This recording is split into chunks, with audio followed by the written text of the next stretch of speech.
Bhagalpur police ने दो अलग अलग थाना क्षेत्र के अपहरण मामले का खुलासा किया है। बबरगंज थाना क्षेत्र से निजी finance company agent Rajiv Ranjan Sharma का अपहरण किया गया था। इसके बाद राजीव रंजन की पत्नी के द्वारा बबरगंज थाना में आवेदन दिया गया। पुलिस ने त्वरित कार्रवाई करते हुए 12 घंटे के अंदर राजीव रंजन को अपराधियों के चंगुल से मुक्त करा लिया। वहीं दूसरी घटना औद्योगिक परिक्षेत्र थाना क्षेत्र से जुड़ा है, जहां तनवीर अहमद का 10 वर्षीय पुत्र मिक्कू का अपहरण कर लिया गया था। इस घटना में भी पुलिस ने 7 घंटा के अंदर मिक्कू को बरामद कर लिया, जिसकी विस्तृत जानकारी आज सिटी एसपी शुभांक मिश्रा ने प्रेस वार्ता कर दी। बबरगंज थाना अंतर्गत एक फाइनेंस कंपनी का जो फाइनेंस कर्मी है, जो कलेक्शन का काम करता है, उसके अपहरण का मामला सामने आया था।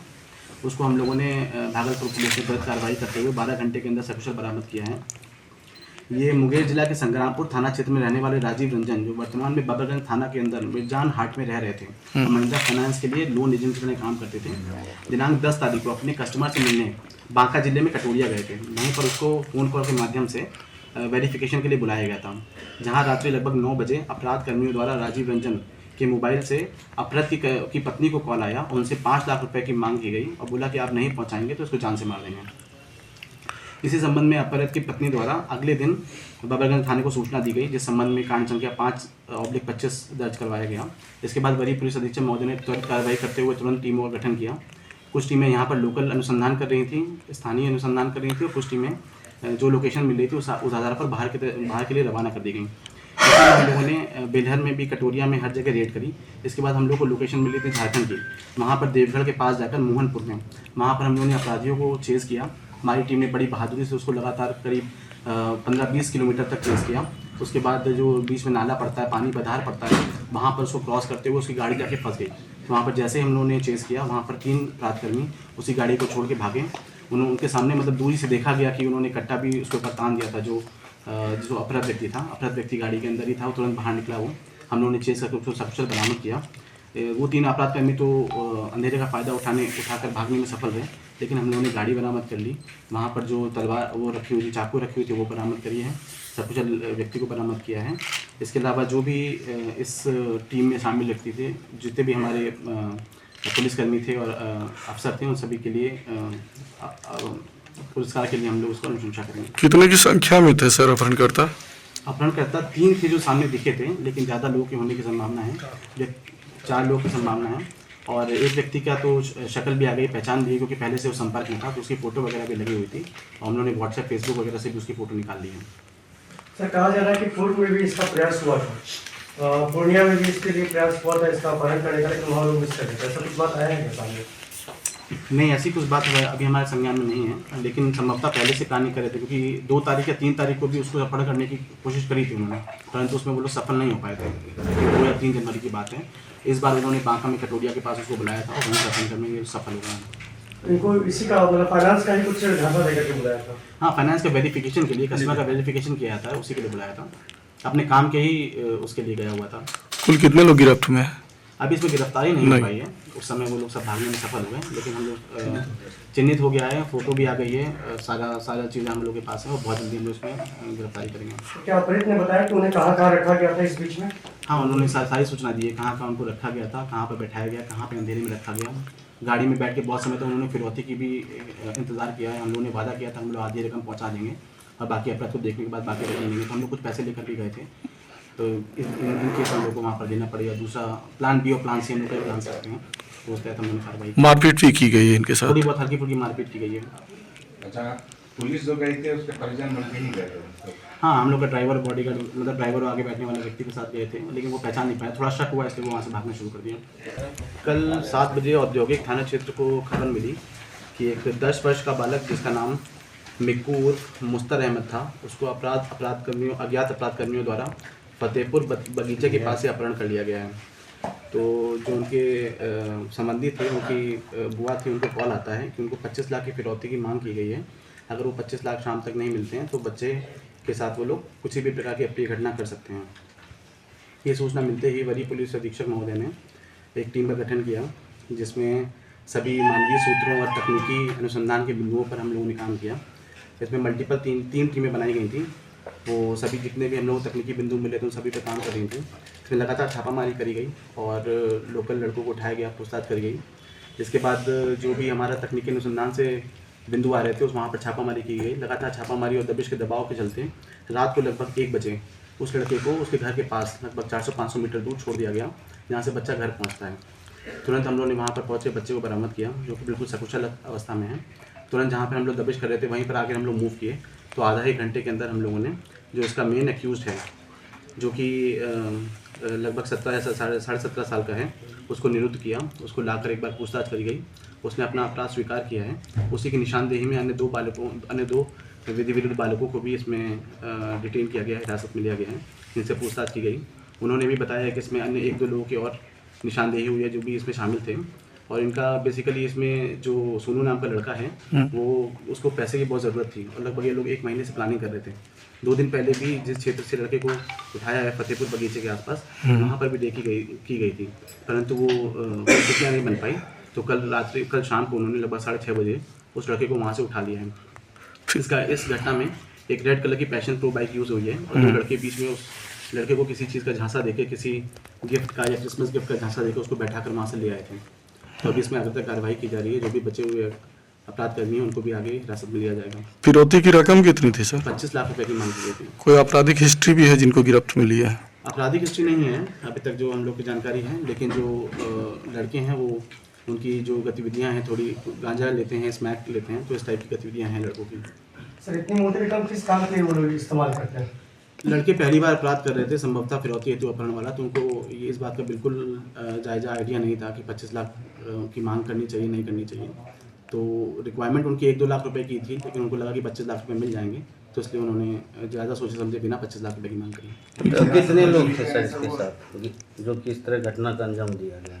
4 लड़कों के पता चल गया है। एक लड़के का नाम और तकनीकी अनुसंधान से आ रहा है, तो अभी तक हम लोग को 5 की जानकारी है। तो एक फरार बताया जा रहा है। 3 लोग मिल गए हैं, उसमें से 2 लोग अभी फरार हैं। तीनों नाबालिग हैं सर? तीनों अभी तक जो प्राथमिक हम लोग को जो सूचना मिली है उसके हिसाब से भी नाबालिग हैं। हम लोग इसमें आयु प्रमाण पत्र और जो भी इनका यूनिवर्सिटी का एडमिट कार्ड वगैरह है वो सब। शहर के युवाओं को स्टाइलिश बनाने के लिए Javed Habib hair and beauty salon Bhagalpur में 2 स्थानों पर खोला गया था।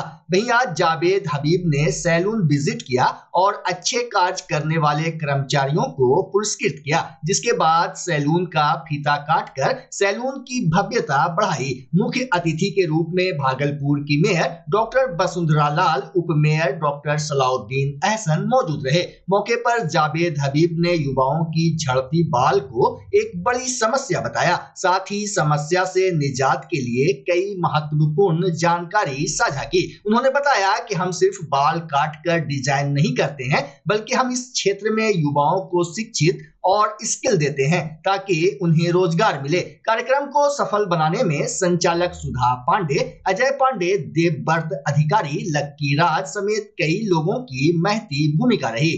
ब्रांड है जिसकी 1000 से ज़्यादा सालों चलती हैं, जिसकी कम से कम 120 सिटीज में चलती हैं, जिसकी सालों चलती हैं, कम से कम 27 स्टेट में चलती हैं। और जावेद हबीब ने किया है, ये जो नाई का काम है इसको ऑर्गेनाइज किया है। और ऑर्गेनाइज कैसे करते हैं? Through education. तो यहाँ पर भी हमारी एकेडमी चलती है जहाँ हम लोगों को बाल काटने का एक साइंस सिखाते हैं। बिकॉज बाल काटना सिर्फ किसी फिल्म स्टार के बाल काटना नहीं होता है, इट्स ए साइंस। दुनिया का पहला प्रोफेशन नाई का प्रोफेशन था और जब तक दुनिया चलने वाली है ये प्रोफेशन चलने वाला है। और लोगों ने रियलाइज किया कोविड के बाद में, लोगों ने सारे काम किए लेकिन कोई बाल नहीं काट पाया। तो भागलपुर के अंदर हमारी सिर्फ 2 सालों चलती है, हमारी 2 सालों जो इलीगल सालों चलती हैं। बिकॉज लोग, अगर मेरी 1000 शॉप चलती है, मेरी कम से कम 1 लाख इलीगल सालों चलती है। उसका रीजन क्या है? बिकॉज मैं टीचर हूं, मैं लोगों को बालों को बाल काटना सिखाता हूं, तो मेरा बोर्ड लगा लेते हैं। तो यहाँ 2 लोकेशन है, एक हमारा है खलीफा बाग और एक हमारा है Kachahri road. Those are 2 illegal salon. And I know one thing, लोग सोचते हैं कि बोर्ड लगा मैं चला जाता हूँ। This is wrong. Because Javed Habib का जो कल्चर है वो पता क्या है? सालों जितनी अच्छी बना लीजिए, उसमें जो काम करने वाले लोग हैं ना, उसके बिना सालों बेकार है। तो ये जो स्किल है ना, ये हम लोग प्रोवाइड करते हैं।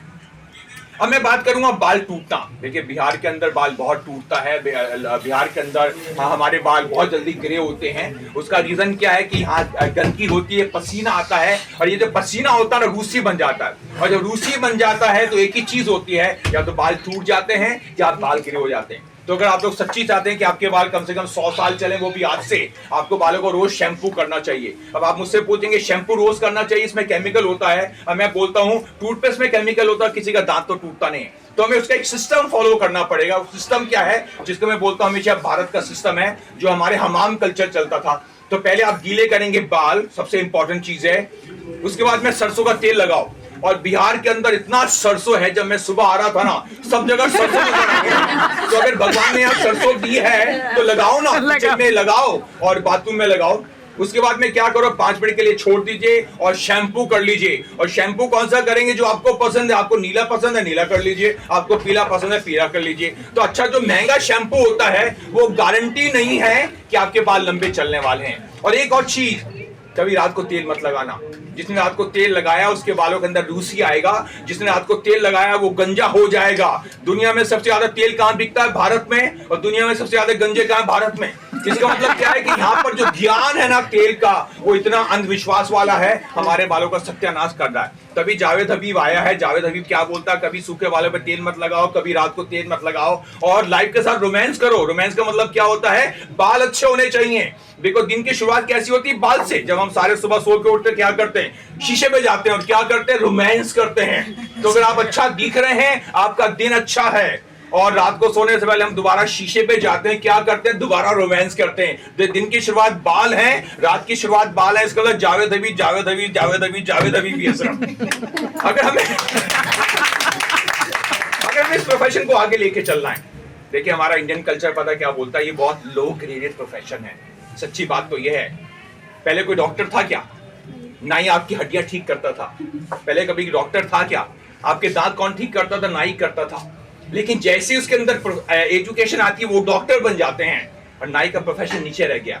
तो मेरा मिशन क्या है, जिसका मैं खाता हूं, क्योंकि मेरे दादा भी बाल काटते थे, मेरे फादर भी बाल काटते, मैं नाई फैमिली का इंसान हूं, तो मुझे इसको रेस्पेक्ट दिलाना जरूरी है। और वो कैसे करेंगे, थ्रू एजुकेशन। और भागलपुर में भी हमारी एकेडमी चलती है, हमारी 80 एकेडमी चलती हैं। मतलब जो बॉम्बे के अंदर जो कल्चर है पढ़ाने का, वो यहाँ पर भी है। और सारा का सारा जो सर्टिफिकेट है सेम स्टैंडर्ड का है।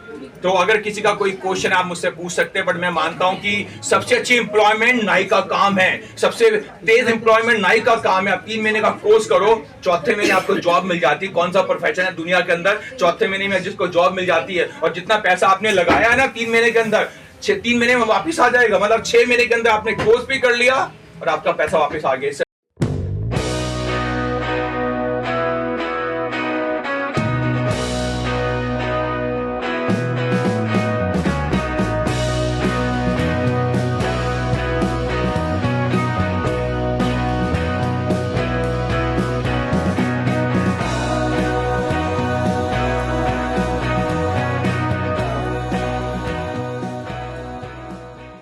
राष्ट्रीय युवा दिवस पर राष्ट्रीय सेवा योजना तिलका मांझी भागलपुर विश्वविद्यालय की ओर से कार्यक्रम का आयोजन किया गया। कार्यक्रम में मुख्य अतिथि के रूप में बोलते हुए अध्यक्ष छात्र कल्याण ने कहा कि वर्तमान समाज मनसा वाचा और कर्मणा से अलग अलग हो गया है और इसकी एकता चरित्र के निर्माण और राष्ट्र के निर्माण के लिए आवश्यक है। वहीं महाविद्यालय निरीक्षक प्रोफेसर संजय झा ने विवेकानंद जी के उठो जागो और लक्ष्य प्राप्ति तक मत रुको के संदेश पर बल दिया, जबकि विकास पदाधिकारी अनिल कुमार सिंह ने अध्ययन के साथ अध्यात्म को जोड़ने पर बल दिया। जनसंपर्क पदाधिकारी डॉक्टर दीपक कुमार दिनकर ने विवेकानंद के दर्शन को जमीन पर लागू करने की आवश्यकता पर जोर दिया। कार्यक्रम में कुल सचिव प्रोफेसर रामाशीष पूर्वे ने कहा कि विवेकानंद की जयंती युवा शक्ति का प्रतीक है और आज के सभी युवा को उनसे प्रेरणा लेकर लेकर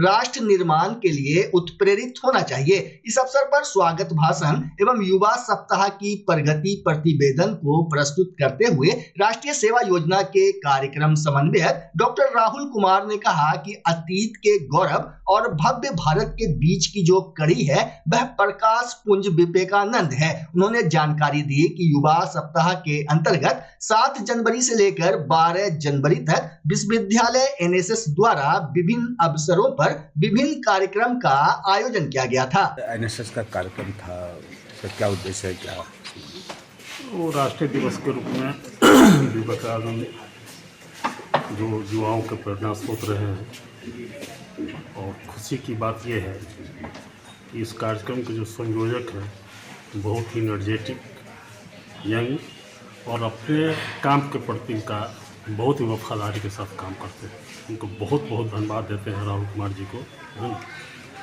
और अगर सच कहा जाए तो विश्वविद्यालय की छवि के रूप में एक एनएसएस कार्यक्रम ही है।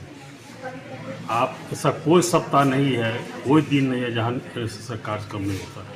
और पूरा ये बच्चों के बीच, शिक्षकों के बीच, पदाधिकारियों के बीच है ना, काफ़ी लोकप्रिय है, केवल अपने काम के कारण। और काम के प्रति जो उनकी सजगता है उनके लिए हम उनको बहुत बहुत धन्यवाद देते हैं। पूर्व सचिव के रूप में मैं इतना वचन देता हूँ, ये जो भी कार्यक्रम करेंगे वित्त की समस्या नहीं होगी। जी बताइए। आज राष्ट्रीय युवा दिवस 2025 के रूप में पूरा भारत राष्ट्रीय युवा दिवस मना रहा है। आज स्वामी विवेकानंद जी की जयंती है। आप जानते हैं, हम सभी जानते हैं कि भारत के आध्यात्मिक पुरुष के रूप में जब सितंबर 1893 में उन्होंने शिकागो के धर्म सम्मेलन में भाषण दिया था और उन्होंने पूरे विश्व के सभी धर्मों के सर्वधर्म समभाव के लिए अध्यात्म को केंद्र में स्थापित किया था, तो उससे भारत का पुनर्जागरण हुआ था। उसी पुनर्जागरण की आवश्यकता आज भारत को है और भारत के युवाओं को है। उसी को ध्यान में रखकर हम लोग लगातार पूरे राष्ट्रीय युवा सप्ताह के रूप में 7 दिनों तक यह कार्यक्रम का संचालन किए। आज उसका समापन समारोह भी है, पुरस्कार वितरण है। सभी छात्र छात्राओं को मेडल, पुरस्कार और प्रमाण पत्र दिए जा रहे हैं। और जो हमारे विश्वविद्यालय के संचालक हैं, नीति नियंता हैं, प्रशासन के अंग हैं, उनके द्वारा छात्र छात्राओं को विवेकानंद जी के शिक्षा से प्रेरित करने का दिन है, उसी का आज कार्यक्रम संचालित किया जा रहा है।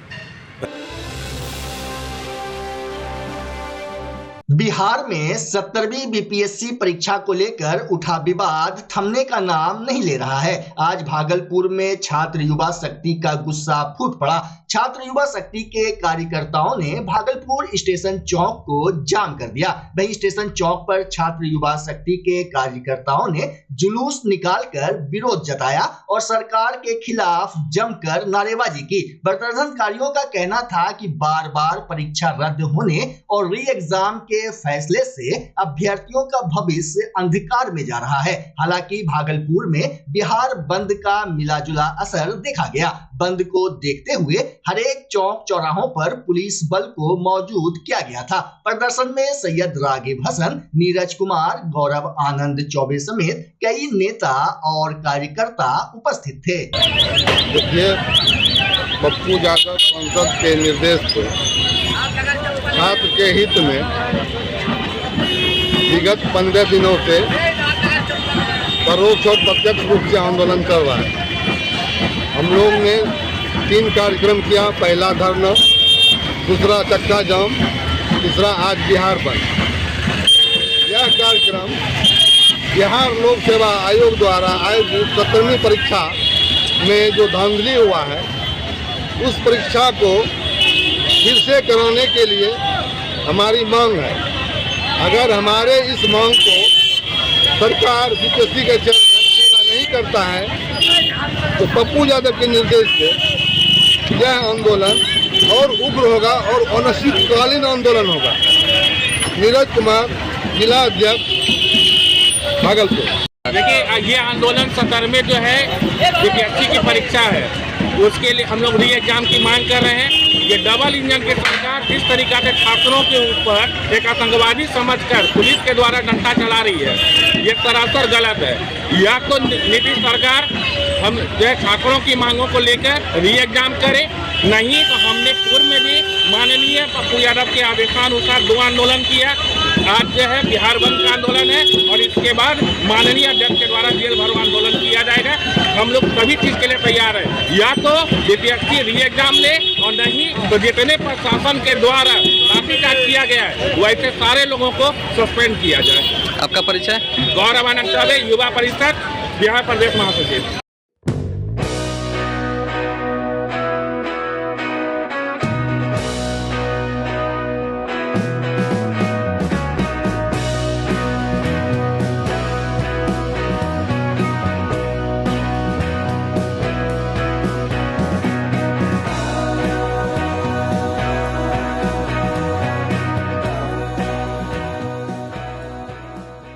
भागलपुर जिला के शाहकुंड प्रखंड स्थित खैरा पंचायत भवन में रविवार को मेडिजा हॉस्पिटल की ओर से फ्री हेल्थ चेकअप कैंप लगाया गया, जिसमें शहर के कई नामचीन डॉक्टर उपस्थित रहे। शिविर में मरीजों की निःशुल्क जांच की गई और दवा का वितरण किया गया। कैंप का उद्देश्य ठंड के मौसम में गरीब और असहाय लोगों को फ्री डॉक्टरी सलाह देना था, ताकि गांव के लोगों का भी बेहतर इलाज हो सके। मेडिजा हॉस्पिटल के डॉक्टर जिया ने बताया कि शिविर में जिन मरीजों को देखा गया है उन मरीजों का इलाज भागलपुर तातारपुर स्थित मेडिजा हॉस्पिटल में नियम एवं शर्त के अनुसार निःशुल्क किया जाएगा। शिविर में डॉक्टर शहजाद अख्तर, डॉक्टर कैसर आलम, डॉक्टर जेड इस्लाही और डॉक्टर सना हैदर ने लोगों को जरूरी डॉक्टरी सलाह दी। भागलपुर की तरफ से ये कैंप किया गया है यहाँ पर, और जो हॉस्पिटल के जो सीनियर डॉक्टर्स हैं, डॉक्टर शहजाद साहब इधर दिखा दीजिए,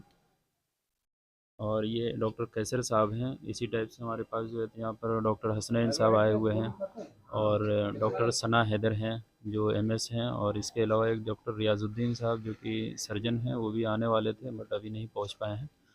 तो सुबह से हम लोग यहाँ पर कैंप कर रहे हैं और तकरीबन 150 पेशेंट हम लोगों ने अभी तक देख लिया है। अभी दिन के 1 बज रहे हैं और हमारा मिशन ही हॉस्पिटल की तरफ से जो है तो ये है कि अपना जो वहाँ पर हम लोग काम करते हैं, लेकिन इसके अलावा जो हमारी सोसाइटी में जो गरीब लोग हैं यहाँ तक नहीं आ पाते हैं, तो उनका सही इलाज किस टाइप से किया जाए, तो हम लोग यहाँ आकर के जो है तो उनकी तशख़ीस कर रहे हैं और उनका इलाज के लिए कुछ दवाइयाँ भी हम लोग फ्री में दे रहे हैं और जांच भी फ्री में कर रहे हैं। तो आज मंथली दवाई जो दिए हैं तो एक दिन तक नहीं दिए?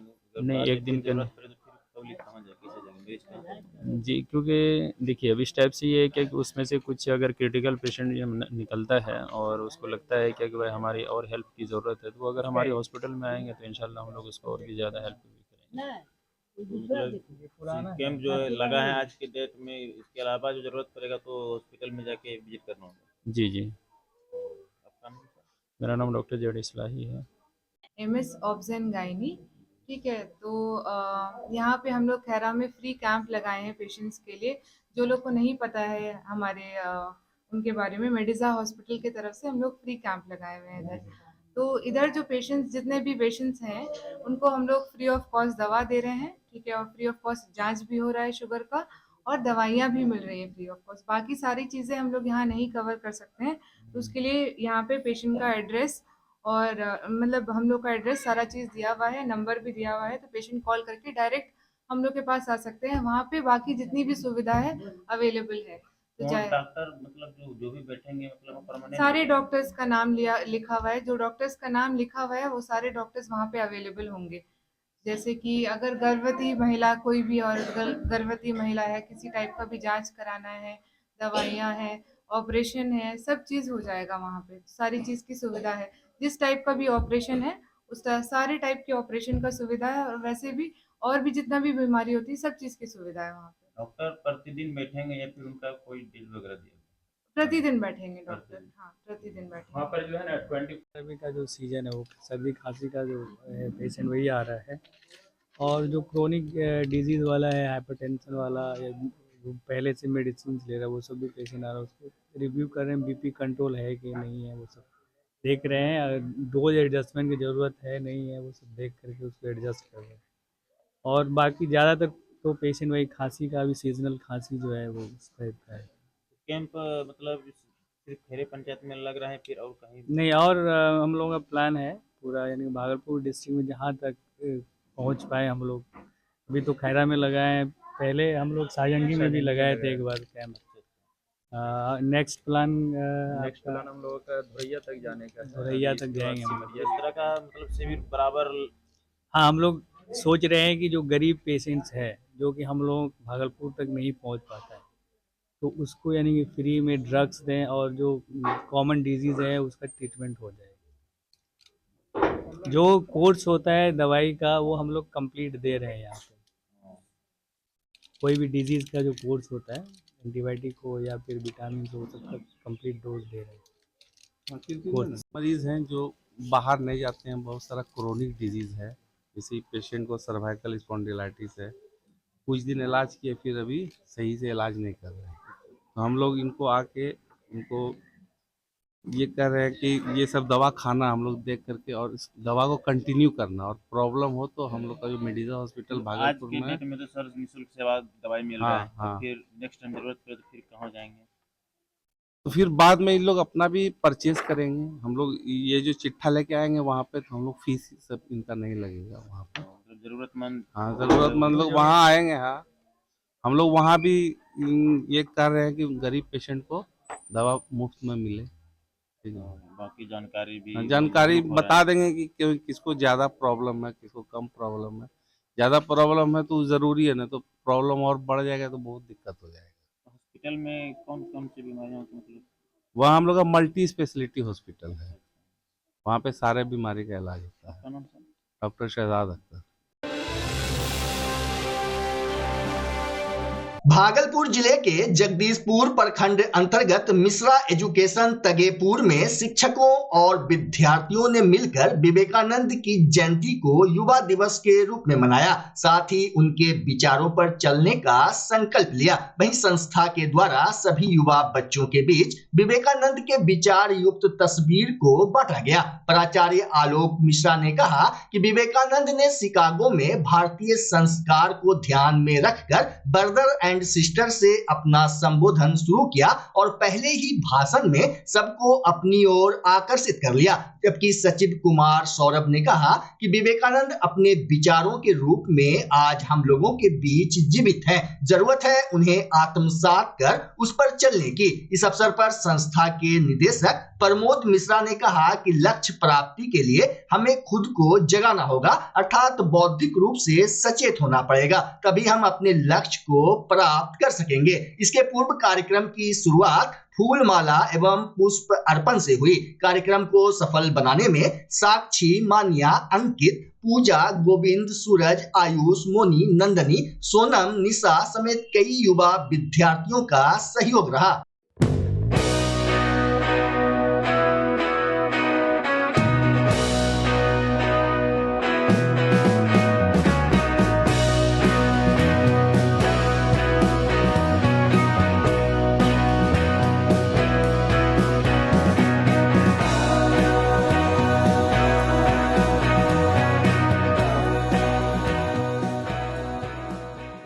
उर्दू निदेशालय पटना एवं उर्दू भाषा कोषांग भागलपुर की ओर से एमएम डिग्री कॉलेज में आज 2 दिवसीय भाषण प्रतियोगिता का समापन हो गया। इस दौरान छात्रों के बीच उर्दू भाषा के प्रचार प्रसार के लिए भाषण प्रतियोगिता कराई गई। जिला उर्दू भाषा कोषांग के प्रभारी पदाधिकारी साकिब अहमद के निर्देश पर मैट्रिक, इंटर, ग्रेजुएशन या समकक्ष छात्र छात्राओं के बीच प्रतियोगिताएं हुई। समापन समारोह पर परिणामों की घोषणा की गई। इस दौरान एडीएम कुंदन कुमार भी मौजूद रहे। 2 दिवसीय कार्यक्रम में करीब 100 से अधिक छात्र छात्राओं ने भाग लिया। प्रतियोगिता में जज की भूमिका में मुंगेर यूनिवर्सिटी के पीजी उर्दू विभाग के अध्यक्ष प्रोफेसर शाहिद रजा जमाल, मुरारका कॉलेज के डॉक्टर हुमायूं हुमा, टीएमयू के डॉक्टर अरीसा तस्नीम, मारवाड़ी कॉलेज के डॉक्टर शहाबुद्दीन और डॉक्टर खालिदा नाज थी। कार्यक्रम को सफल बनाने में अरशद मुश्ताक, मेहरून निसा, समीम आजाद समेत कई लोगों की महती भूमिका रही। वहीं एक सवाल के जवाब में जिला उर्दू भाषा कोषांग के प्रभारी पदाधिकारी साकिब अहमद ने कहा कि इस तरह के आयोजन से भाषा के प्रचार प्रसार को मजबूती मिलती है। सबसे पहले तो मैं आपका शुक्रिया अदा कर दूं कि आपने बहुत वक्त दिया। दोनों रोज आप मुस्तकिल कवरेज करते रहे। ये हमारा 2 दिन का प्रोग्राम था। बच्चों की तादाद ज़्यादा थी, तो मैट्रिक लेवल और इंटर लेवल का कल प्रोग्राम हुआ, ग्रेजुएशन का आज प्रोग्राम हुआ।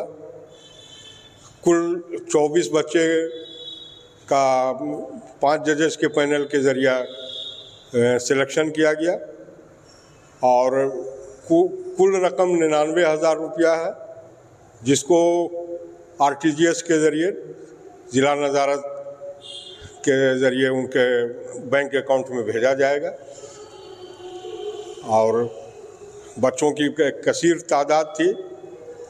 बहुत अच्छा प्रोग्राम हमारा हुआ। क्या लगता है सर, इस तरह के कार्यक्रम से कितना लाभ होगा उर्दू भाषी को? उर्दू के से मुंसलिक बच्चों के लिए ये बहुत अच्छा प्रोग्राम है बिहार सरकार का। बच्चों को बोलने की सलाहियत, बोलने का हौसला, सैकड़ों के मजमा में बोलने का ये हौसला मिलता है, उनकी हिम्मत बढ़ती है, उनका अंदाज़े बयां सुधरता है, उनके पर्सनालिटी डेवलपमेंट जिसे कहते हैं वो उनमें बूस्टअप होता है। इसलिए बहुत ही अच्छा प्रोग्राम है, बहुत ही फ़ायदेमंद है उर्दू। कहाँ के बच्चे सर इस 2 दिनों के प्रोग्राम में शामिल हुए? पूरे ज़िला के, पूरे भागलपुर ज़िला के दूर दराज इलाकों से भी, जो गुज़श्ता सालों में जिस जगह से नहीं भी आए थे, सनौला, बीरपुर, नौगछिया, सुल्तानगंज, कहलगांव, इस तरह के तरफ के भी बच्चे हैं और शहर के TNB और मारवाड़ी और उनके बच्चे तो है ही हैं। क्या सर प्राइवेट स्कूलों के बच्चों को भी शामिल किया गया है इसमें? जी, जो एफिलिएटेड हैं गवर्नमेंट से, वो खा प्राइवेट हों या सरकारी हों, सभी बच्चों को क्या अपील होगी फिर अब प्रोग्राम को लेकर के?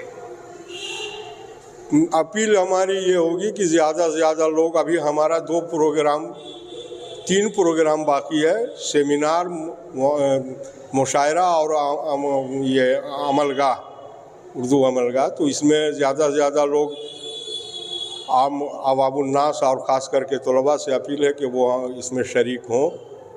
और आप सहाफ़ियों से भी हमारी अपील होगी कि वो आप लोग इसमें शामिल हों और उर्दू के फ़रोग़ के लिए अपना कीमती और गिरा कदर इनायत फरमाएं।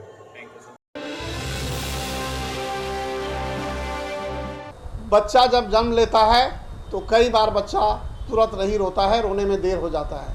ऐसे में बच्चा क्षतिग्रस्त हो जाता है और उसके बचने की संभावना कम हो जाती है।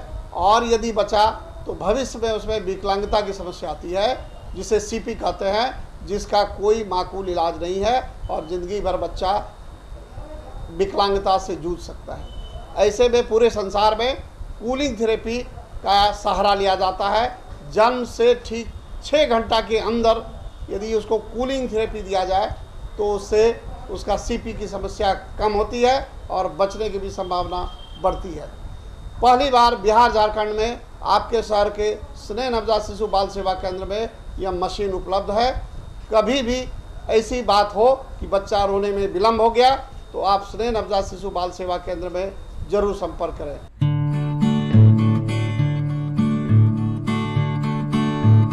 घर शिफ्ट करना हो या ऑफिस रीलोकेट करना हो, मेक माई शिफ्ट के साथ अपने सामान को सुरक्षित पहुंचाइए कहीं भी कभी भी। मेक माई शिफ्ट देते हैं residential and office relocation, long distance relocation, heavy machine shifting, packing and moving, international and intercity moving, car transportation जैसी ढेरों best services. Make my shift packers and movers. For bookings call 8298-181-018 या log on करें www.makemyshift.in।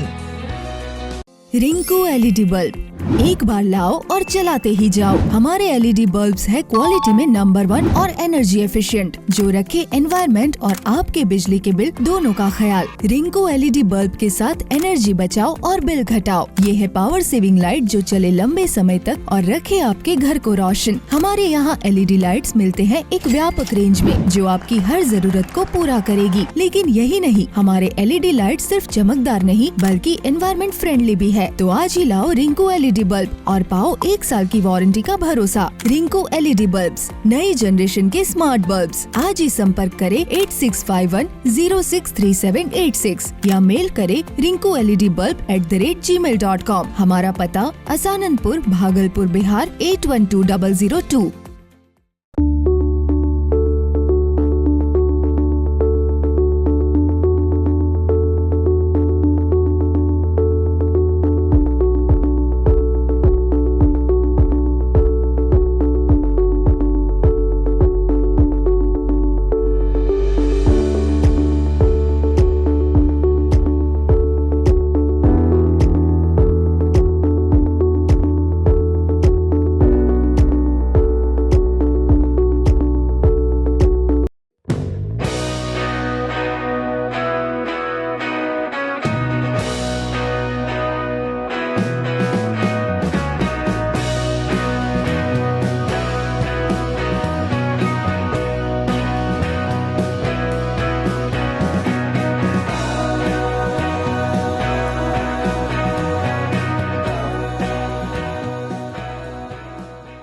Bhagalpur के बरारी थाना क्षेत्र के मायागंज मोहल्ले में आज हत्या के आरोपी प्रमोद यादव के घर कुर्की जब्ती की कार्रवाई की गई।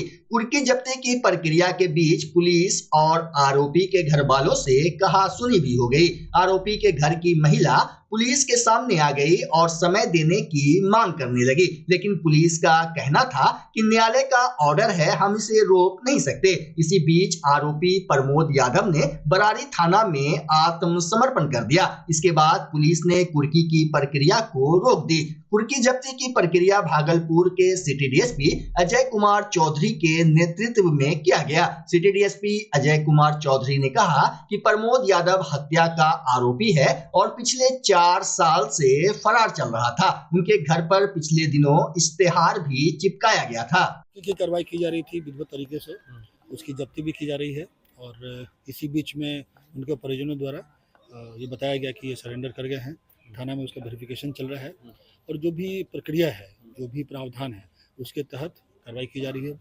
सत्यापन किया जा रहा है, उनका आधार कार्ड जो भी कुछ है, जो भी मानक है, उस मानक के अनुसार सत्यापन करते हुए जो भी प्रावधान के तहत रिलीज करने का या रोकने की जो कार्रवाई है या जो भी आगे का जो अग्रिम कार्रवाई है उसको किया जाएगा। क्या मालूम पड़ा सर, कहाँ पर था ये जिस वक्त? ये अभी पूछताछ है। जोगसर में भी सर, जोगसर में भी कुर्की के लिए पूरी टीम गई थी, लेकिन उससे पहले ही सरेंडर कर दिया गया है। सूचना प्राप्त हुई है, वहाँ भी विधि सम्मत कार्रवाई की जा रही है। कस्तूरबा गांधी बालिका विद्यालय जगदीशपुर में राष्ट्रीय युवा दिवस पर बच्चियों ने अपने कौशल से युवा सशक्तिकरण का परिचय देते हुए कई आकर्षक आकृति बनाकर उत्साहपूर्वक कार्यक्रम आयोजित किया। सर्वप्रथम स्वामी विवेकानंद के चित्र पर माल्यार्पण एवं पुष्प अर्पित कर विद्यालय परिवार ने नमन किया। वहीं करिश्मा कुमारी स्वामी जी के रूप में उपस्थित रहीं। इस अवसर पर संचालक आशुतोष चंद्र मिश्र ने बच्चों को स्वामी जी के आदर्श वाक्य उठो जागो और तब तक नहीं रुको जब तक लक्ष्य प्राप्ति न हो जाए के साथ संबोधित किया।